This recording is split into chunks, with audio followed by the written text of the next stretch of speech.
It was a bright summer afternoon in Madrid. The air shimmered above the tarmac of Barajas Airport as travelers hurried through Terminal 2. Holiday season had filled every gate with families, tourists and workers escaping the heat of mainland Spain for the cool ocean breeze of the Canary Islands. Among the crowd that day was the group boarding.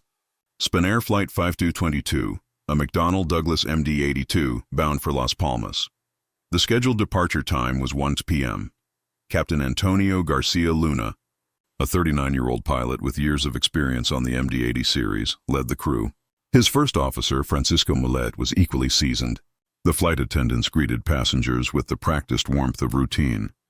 For them, it was just another short domestic hop across the Atlantic edge of Spain. On board, 166 passengers and 6 crew took their seats. Children pressed faces against the windows, couples scrolled through their cameras, and an elderly couple folded newspapers neatly into seat-back pockets.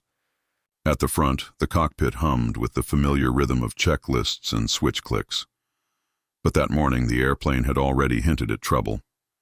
Earlier in the day, the same MD-82, registration ECHFP, had experienced a temperature sensor warning while taxiing for its first flight. Maintenance had deferred the problem. The sensor was isolated according to procedure, and the aircraft was released back into service. It seemed routine, but the decision would set a hidden trap in motion. Shortly before 1 p.m., Flight 5022 began its taxi toward runway 36L. The temperature on the ground was a blistering 33 degrees C, and the aircraft's air conditioning system strained to cool the cabin. The pilots advanced the throttles for takeoff, but a warning light flashed. The airplane's air conditioning system had overheated. Procedures required them to return to the stand. For more than an hour, maintenance crews worked in the heat. They confirmed that the RAM air temperature sensor was faulty, the same system noted earlier, and pulled its circuit breaker to isolate it. What no one realized was that this same electrical circuit also supplied power to another critical system, the takeoff warning system, or TAWS. When functioning, TAWS acts as the aircraft's last guardian on the runway. If a crew attempts to take off without the correct configuration of flaps, slats, or stabilizer trim, the system sounds a loud, unmistakable warning horn. With the circuit breaker pulled, that voice of warning had been silenced. At 2:24 p.m., Spanair 5022 was cleared for takeoff once more. The MD-82 rolled toward the threshold, its white fuselage gleaming under the sun. In the cockpit, Captain Garcia Luna and First Officer Millet ran their checklist again. But in the long delay, with maintenance interruptions and a cabin temperature near unbearable, small lapses crept in as the engine spooled up. The pilot set the stabilizer trim, but the flaps and slats remained retracted. They should have been extended to give the wings enough lift at low speed. Without them, the MD-82 would struggle to leave the ground. Cleared for takeoff. Runway 36L, the tower said. Cleared. 5022, Captain Garcia Luna replied. The throttles advanced smoothly to takeoff power. The twin Pratt & Whitney JT-8D engines roared, vibrating through the fuselage.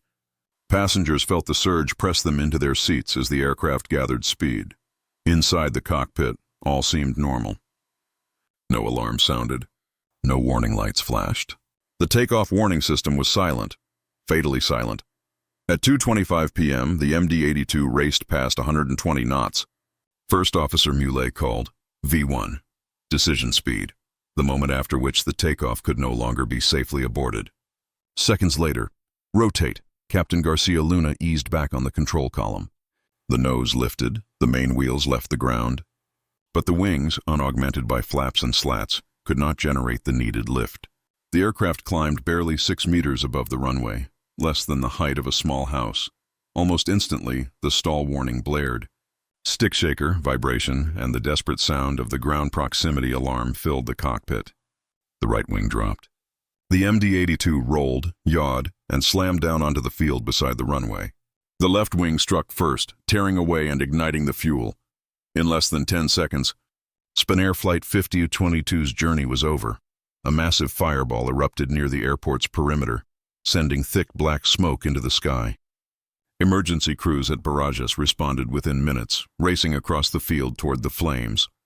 Airport radio channels filled with disbelief. An aircraft had gone down seconds after liftoff. Rescuers fought the heat and smoke to reach survivors.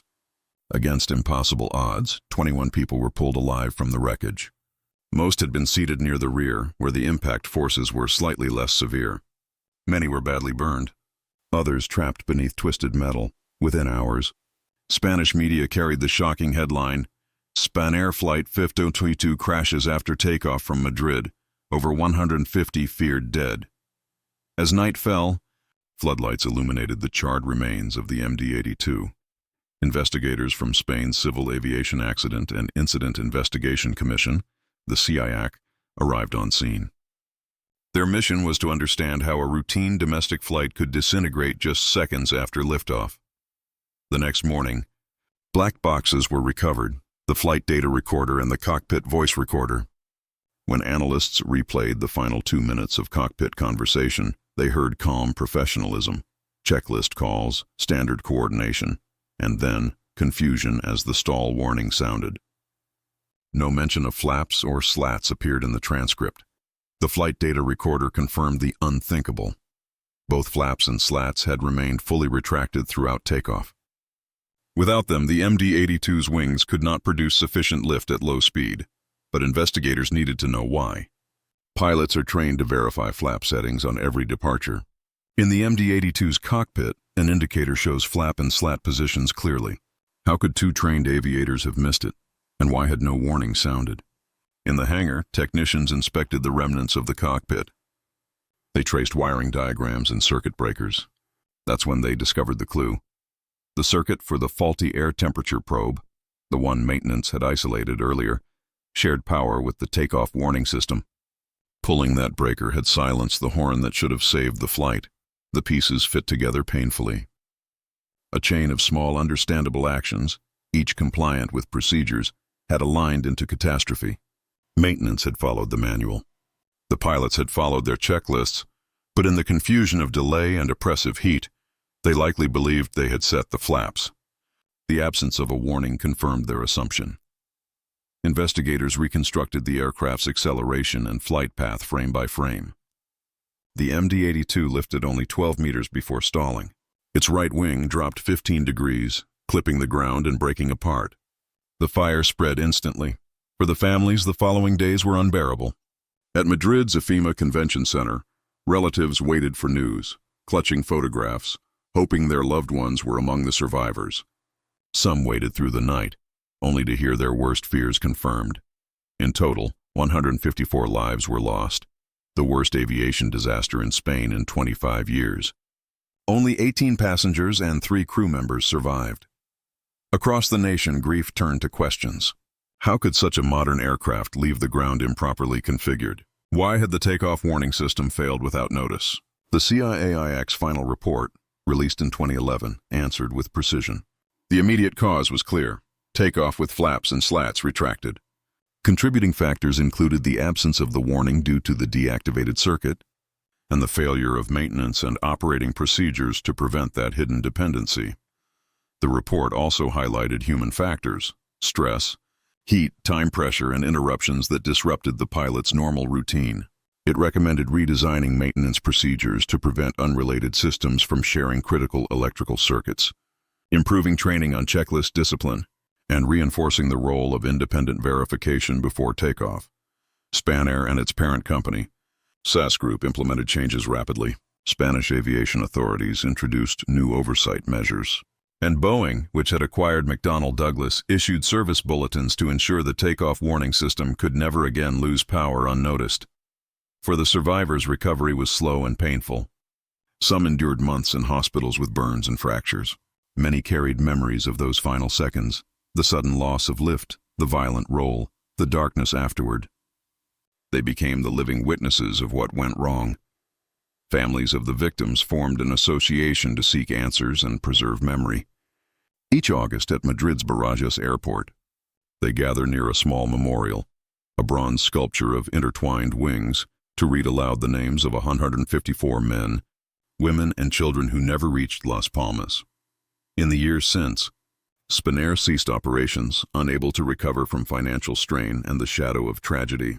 But Flight 5022 remains a lesson etched deeply into aviation safety worldwide.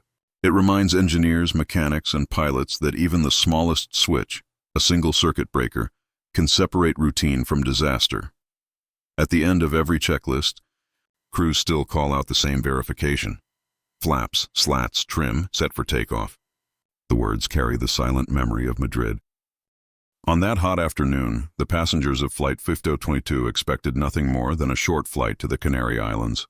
Laughter, beaches, reunion with loved ones. Instead, they became part of a chain of events that exposed the fragility of complacency in complex systems. 10 seconds was all it took. 10 seconds between liftoff and disaster. 10 seconds that changed lives forever. And as the sun sets over Madrid each August 20th, the sound of departing jets still echoes across runway 36L, a reminder of how far aviation has come, and of the lives behind every safety check that ensures each flight today rises safely into the sky.